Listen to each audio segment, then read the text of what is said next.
sempal kaprapal selo-selo kaplesan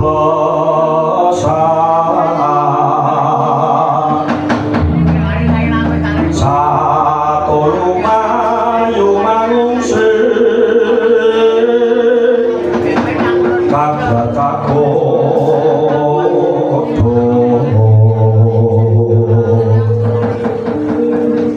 kang Joko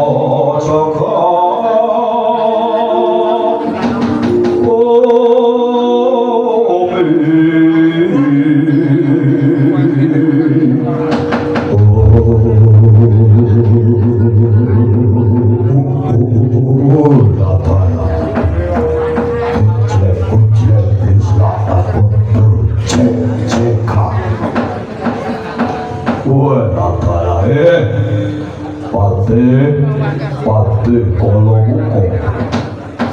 Loknon wonten timbalane ngadawu jinuwun kaya aku ora bakal suwe nggone anakku pasewakane iki tak kira jeneng sira patih wis pangerteni pangertos ingkang pundi dipun kersakaken panjenenganipun Paduka Diwaji opo kowe lali opo kowe supe yeto sejatine aku iki sing gandrung kapirangu gandrung kapiluyu kelawan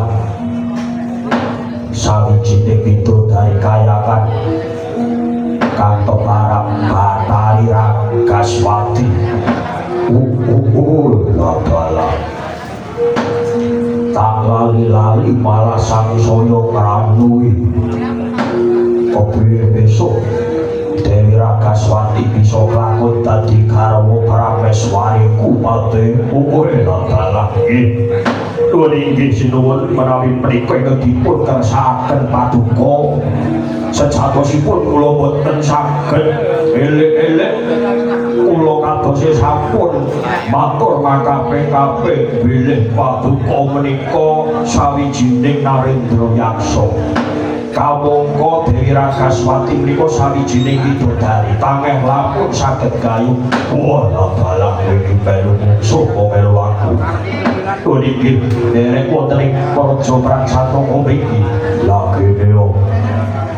kok kowe maidu marang apa kang dadi pangantikaku nggih derek kemawon Diwaji tangga putun dawuh sartane bilung wonten dawuh bose tak kira kowe menang ngerteni konku gandrung kapiluyu kelawan Bathari Ragaswati kaya ora suwe meneh bakal konku bisa gayuh boten tamu malih jenengan tiba pepatine bola-bala lawanan sabulu la sudikarmo menika sinten Bathari Ragaswati menika sinten rikala kami dewa la dewa pangarugawane gedhe ing atase satriya ing atase dewa menika para mangsane arep gayuh bidodari boten saged